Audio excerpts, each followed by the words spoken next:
Üllés. 2002. október 9-e, 9 óra 30 perc. A szegedi tűzoltóság emberei az olajkutak eloltásához használt turboreaktív technika kipróbálására készülnek. A 20 cm széles kútfejből hamarosan gazolinnal és kőolajjal kevert égő földgáz tör fel 30 méter magas lángokkal.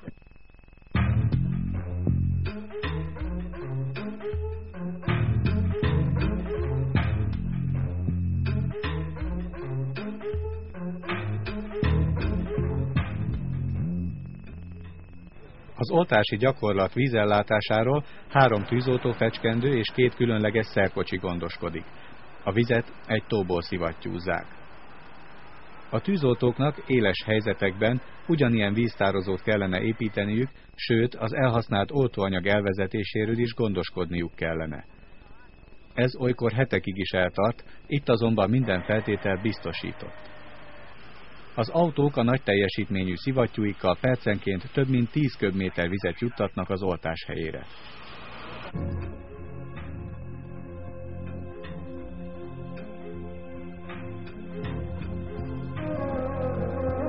A vizet 12 alapvezetéken keresztül több mint 200 méter távolságból esetenként 10 bár nyomással juttatják az oltóberendezésekhez. A kút begyújtása előtt úgynevezett vizes próbát tartanak, így ellenőrzik a 2 kilométer hosszan lefektetett tömlők állapotát.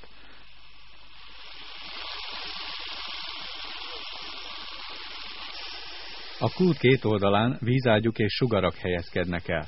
Az a feladatuk, hogy a tűz és az oltóegységek közé vízfüggönyt emeljenek, csökkentsék a hősugárzást és hűtsék a környezetet.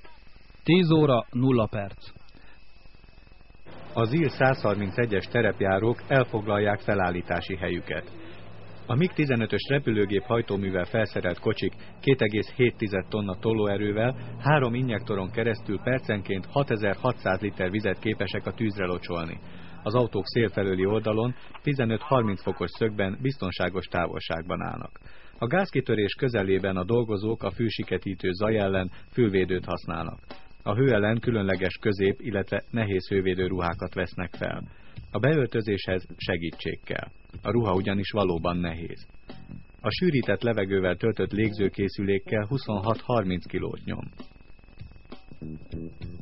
A ruha teljes védelmet nyújt, még a talaj izzó forrósága ellen is szigetel.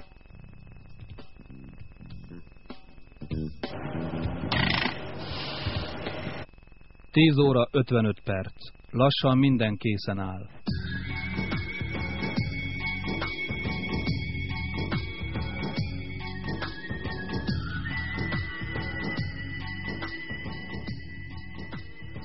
A tüzelőanyagot a néhány száz méterre fekvő gázkúttól vezetik a gyakorlókútfejhez. A földgázt gazolinnal és nyers kőolajjal keverik, amely így rendkívül hevesen égő elegyet alkot. A gyakorlatban résztvevő olajtársaság a nagy teljesítményű kompresszoros járművei segítségével 60 bár nyomással juttatja az anyagot a gyakorlókútfejhez.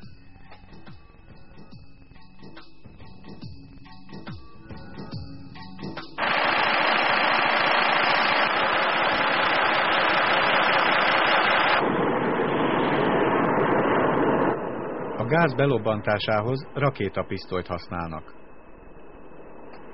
Néhány kísérlet után sikerül eltalálni azt a pontot, ahol a feltörő gáz elegendő oxigént kap a robbanáshoz.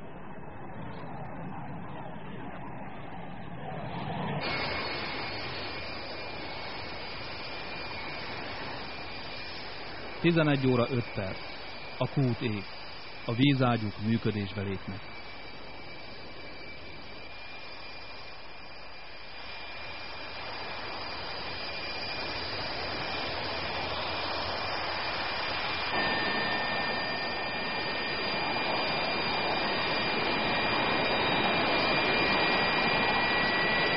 A turbinákat előmelegítik, majd az autók a tűzoltás vezető jelére megindulnak a kút felé. Még nem dolgoznak teljes fordulatszámon, de már vízpárával védik magukat.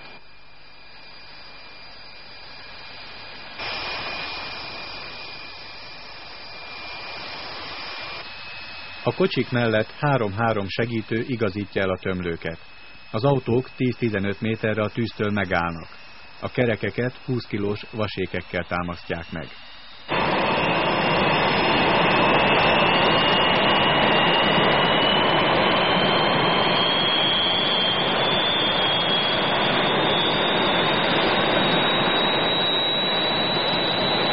A gépkocsi vezetők tövig nyomják a fékpedálokat. A felzúgó turbinák maximális fordulatszáma percenként 11.600 lehet. Kívülről irányítják, de a vezetőfülkéből vezérlik azokat. A sugarak lefelé mozognak. A mikron méretű vízcseppek ideális oltóhatást fejtenek ki, a hajtóművek pedig lenyomják a lángot, amely szinte teljesen elfekszik. A kút kialudt. A turbinák azonban tovább működnek, mert az erősen felhevült környezetet hűteni kell. A tűzoltók megtapasztalták, hogy a védőfelszerelésben a rossz látási viszonyok között hogyan lehet mozogni és kommunikálni. Az összhang ugyanis nagyon fontos. A gyakorlat, amelyben 35 tűzoltó, 9 különleges szer, illetve fecskendő vett részt, befejeződött.